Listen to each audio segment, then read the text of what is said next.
Welcome to the newest episode of Beyond the Fame with Jason Fraley. I'm your host, Jason Fraley, picking the brains of the top filmmakers, musicians, and artists of our time. Stanley Kubrick's A Clockwork Orange made its UK premiere 50 years ago last night. I spoke with star Malcolm McDowell in 2016 about his Amazon series Mozart in the Jungle, which continued his passion for classical music just like Alex DeLarge. Hey, Mr. McDowell, thanks so much for joining WTOP in D.C. How are you doing?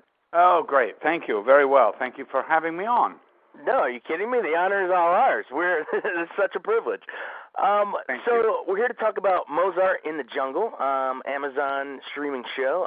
It had a nice acclaimed first season and is about to return for season 2. Yeah. You and I both know what it's about, but let's hear in your own words, in case our listeners haven't seen the show yet, and maybe they missed season 1 but are curious about season 2. Tell us a brief, synopsis and who you play. It's a comedy drama, basically about an orchestra. That's the very heart of our show. We're members of an orchestra, and that's what binds us all together. And but it's basically lifting the curtain to look into their lives, and all the personal stuff when the performance is over, and the rehearsals start, and the whole deal, and follows this young girl is one of the streams of it, and her they're played by Lola Kirk, who's a wonderful young actress, and she's this young oboist coming in, trying to audition and get into this orchestra, and moonlighting on Broadway shows, and they rush from one job to another, and they try to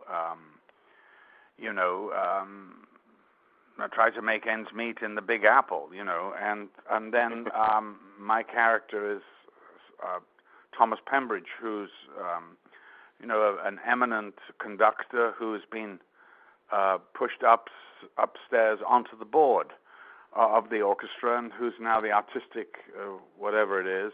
He doesn't really know what his title means, and basically it's just to get rid of him because they want to bring in this young Rodrigo, this young, wonderful talent from South America, and played by Gael Garcia Bernal, who's this wonderful actor. Yeah. And they want to make the orchestra more accessible to young people and bring younger people in. I mean, it's Guatemala, in L.A. Yeah. It's exactly inspired by him. And, in fact, Guatemala is in the first show, which is fabulous. And I've actually worked with Guatemala. I did a Shakespeare piece with the orchestra. It was so much fun down at Disney Hall. Anyway, the first season, my character is in conflict with Rodrigo because he's jealous, obviously, and also being shoved upstairs by the younger talent. But in the second season, things have steadied, and he becomes more of a mentor. And, but I love playing this part because he's such a dichotomy of emotions, nothing that you think he's going to react to is the same way, and so everything is, everything is sort of up in the air and different, and I just love the character. He's like a child, really, and he throws his toys out of the pram, and he'll react very quickly, and then, of course, in the light of day, he'd change his mind and stuff. So I never know with him what his moods are going to be, but he's a delight to play and very funny. I find him very funny, very amusing, and he'll be talking about, to a journalist played by Jason Schwartzman. And by the way, Jason is the one who found the book, bought the rights, and it took him 10 years to get this thing going the way he wanted it to, work out. And so he spearheaded this whole thing. He did, actually. Yeah, he did. And I think he then, got his family behind him, and, Roman Coppola is part of the family. And then I know that, they gave it to Paul Weiss, and, Paul is one of our great screenwriting directors, and he's got a movie out this year called Grandma, which You know, I would suggest all your listeners go watch this movie. It's fabulous with Lily Tomlin, one of my favorite movies of the year, and I know he's going to be up for consideration. So, you know, we've got really great people working on this thing, and everybody loves it. We're doing it, you know, because we passionately believe in it. And if you do that, then, you know, you can't go really wrong. I mean, I don't know. We're hoping the audience will be there, and I'm sure it will be. But, of course, we're on a new network, as it were. It's not actually a network, but Amazon Prime, you know, it's a streaming service like Netflix. Yeah, like transparent. So we have to try and educate the audience a little bit to, you know, I guess they have to order it in a different way. You know, you have the Fire Stick, which actually I do the voice for, the show hole. Oh, that's you in the commercial? That's me, yeah. I had no idea. Oh, there hilarious. You are, you see. Well, I'm full of surprises. Yeah. As we can tell. Yeah. Well, I mean, you mentioned that, you know, you're hoping that it finds its footing and finds the audience, but it's definitely finding, you know, it's definitely finding the critics. I mean, you guys got nominated for what, best TV comedy? And the Globes are coming up here, and I think Gael, you mentioned, got nominated for best comedy actor too. Yeah. Everyone will remember him from Jon Stewart's movie, from Rosewater, and then you mentioned Lola Kirk. Everyone remembers her from Mistress America, Gone Girl. I mean, what's it like working with such, you know, and let's not forget Bernadette Peters too, and Saffron Burrows, and we have and there's Deborah Monk, who's one of the great Broadway actresses. I mean, the talent pool is endless. I mean, really, and some of the guest stars we've had, you know, Gretchen Mol came on, did an arc, and I don't know how many shows, but she was around for a while, and she's a delight, and she's just a fabulous person. I mean, and, oh, gosh, you know, Dermot Mulroney, and who else? We had Isai Morales. So we've had a great, you know, pool of people coming on and stuff, and I think they love the show. They want to do it because they've seen it, and they love it, and it's getting a reputation, you know, slowly but surely, that it's really, you know, a classy show, and people really want to be involved with it. Definitely. And you mentioned Roman Coppola and Jason Schwartzman. Yeah. What's it been like working with them? You know, take us sort of behind the scenes of when we see the show on Amazon, we see one thing, but what's it like, you know, on set working with those guys, spitballing with those guys, and trying to sculpt your character? I know Jason slightly better than Roman, simply because I've worked with him more, and of course, you know, I work with him as an actor as well as him being my producer, writer. But so if I have something to discuss, I'll talk to him basically because I know he's the writer, so I want to, you know, get input. But he's just a delight, you know. He's exactly what you see. He's this genuine, wonderfully inquisitive person, and who wants to make it, you know, and he loves the music. He really loves music so much, and he's very much part of choosing the pieces that we use in the show.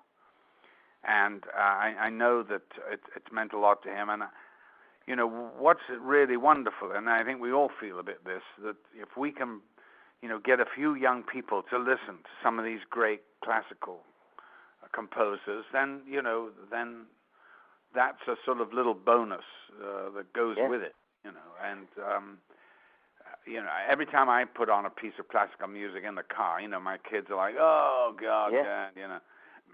But occasionally I slip one in, and I hear silence, you know, just the music, and I know it hit home, you know, slightly. It's not fuddy-duddy stuff. They don't know, you know, this is where all great music comes from. They don't realize the Beatles were influenced by Beethoven and Mozart probably more than anybody else, you know, and where do you think it all comes from?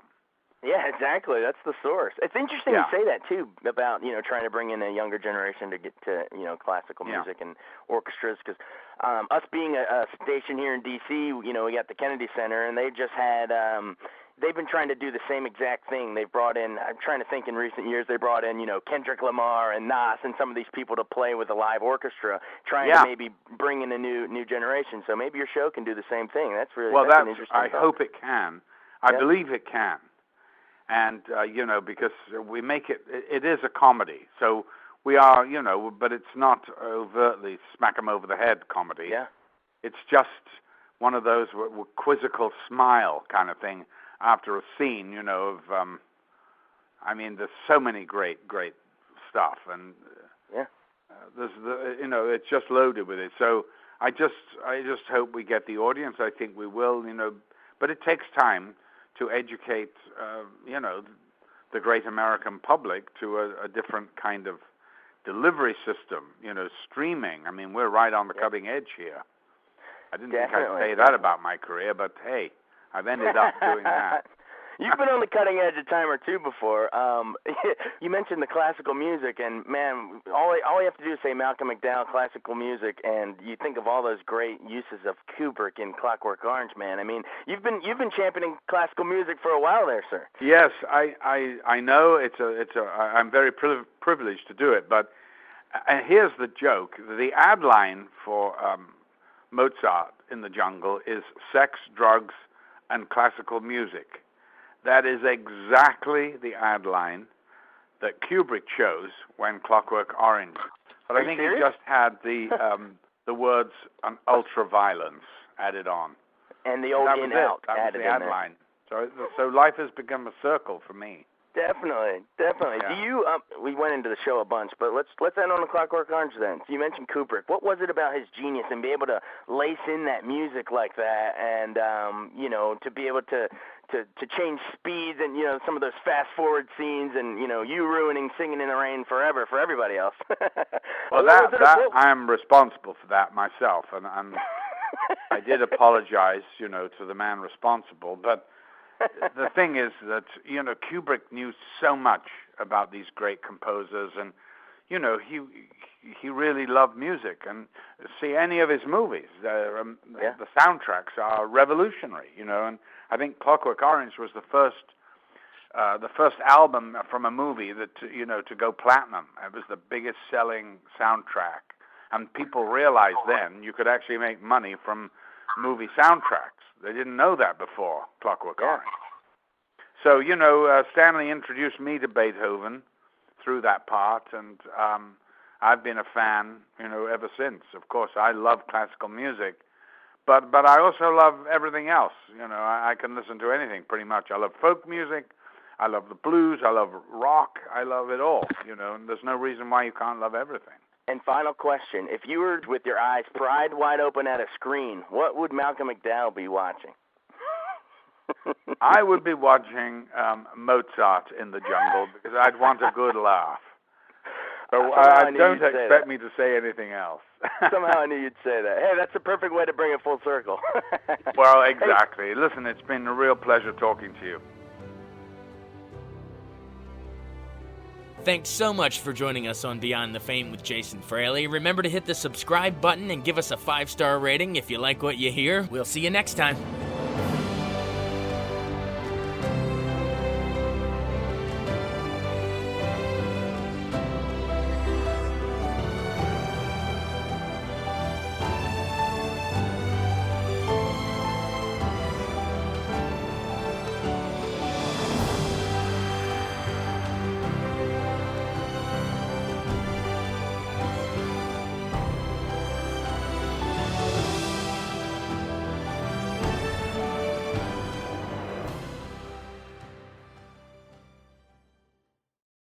I wanted to take a second to tell you about an app I really enjoy. Living in the DC area is great, and Podcast DC gathers all of the local shows that I like all in one local app. Health, sports, local news, politics, and so much more. Podcast DC is the new local app with hundreds of DC area podcasts to choose from. I can earn exciting rewards just for listening and share the podcasts I love instantly. Available in the App Store or in Google Play, listen local with Podcast DC.